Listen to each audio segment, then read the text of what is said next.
In this video, I'm going to show you that it's possible to get breakfast, lunch, dinner, and a hotel here in Kampala, Uganda for under $20. Also, driving around with a cell phone like this is a terrible idea. Now, I know what you're thinking. You're thinking the average salary here in Kampala is only $200 a month, so this challenge is going to be easy. Well, guess what? You're wrong. For tourists coming to many parts of Africa, prices for lodging and transportation can be very expensive. And that's not even counting when you get charged double for being Mzungu or a white guy. So can I live like a king for under $20? And what does a hotel look like that costs only $4? Let's go find out. Hello there. All right, folks, we have rolled up to our first location, breakfast. This place is known as Byona Birungi Take Awai.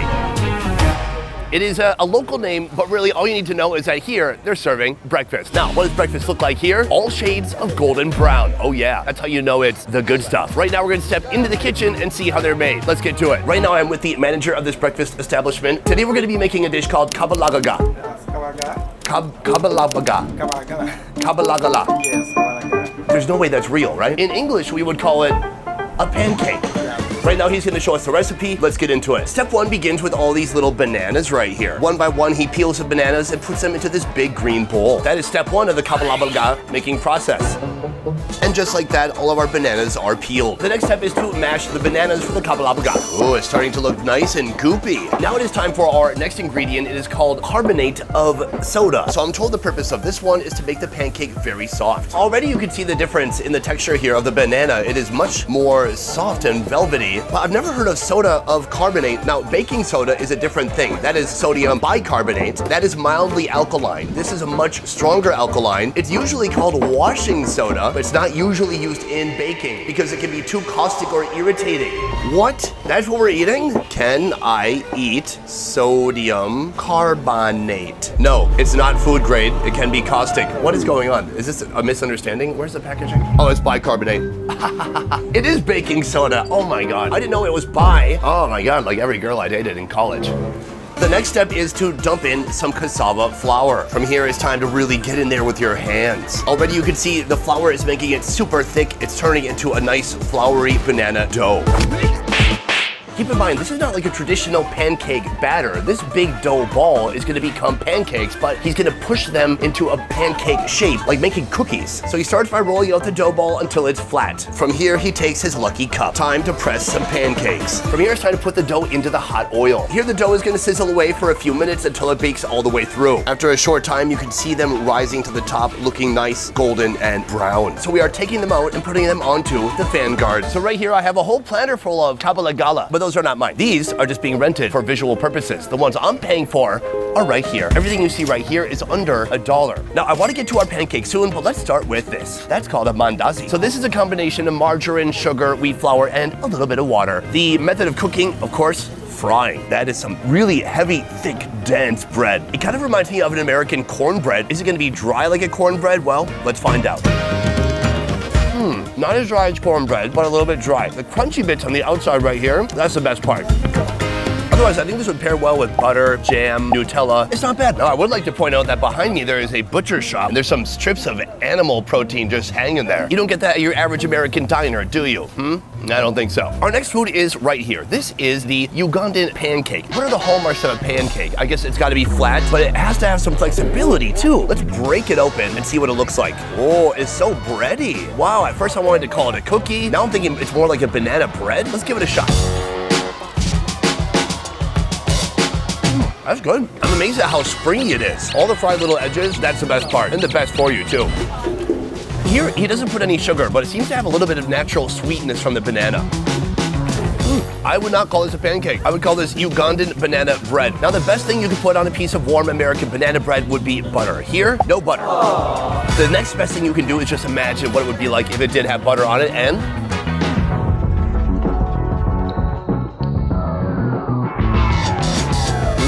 That's nice. This is a great way to start your day, and this is just the beginning of our day. From here, we're gonna head to a market because there's no better way to learn about a new country than by going to the market. But this market has something special inside, a snack you have never seen before. Let's move. Boom! Welcome to Rayleigh Market. Now, this market is special not because it is the biggest market, but it's a super local market. If you want to get a good feel for Uganda, you gotta come to a place like this. My goal here is to find a delicious snack, but in the meantime, I want to get a glimpse of what people are eating, what they're buying and selling, and I'm even told that folks here have a local market movie theater. What does that look like? Is it IMAX or is it IMIN?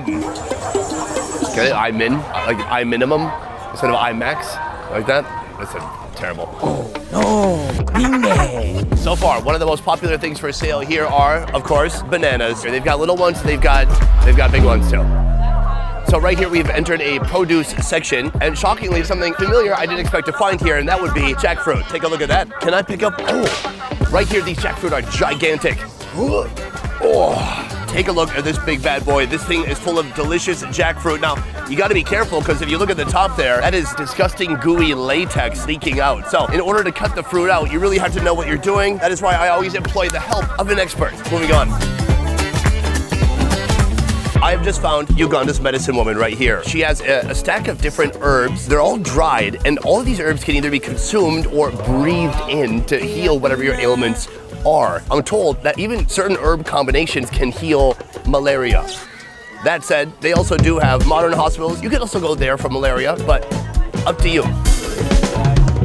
Right behind me, I have found the Ugandan version of a Best Buy. This is the local village electronics shop. Let me show you how it works. First of all, right here, you can see movies. They have a load of different movies available here, including Wonka, Venom, and Asteroid. I've never heard of that.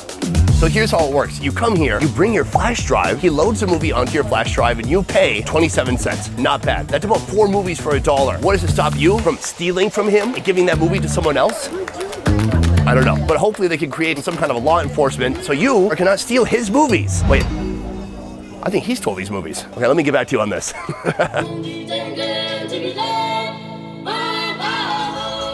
I'm told these little guys want to show me something. All right. Right here we have the inside of a refrigerator door and a rope. Put it together. It's a toy. Oh, he fell off already. Hop on. Are you ready? Yes. I got a lot more horsepower than your little friend. Okay, here we go.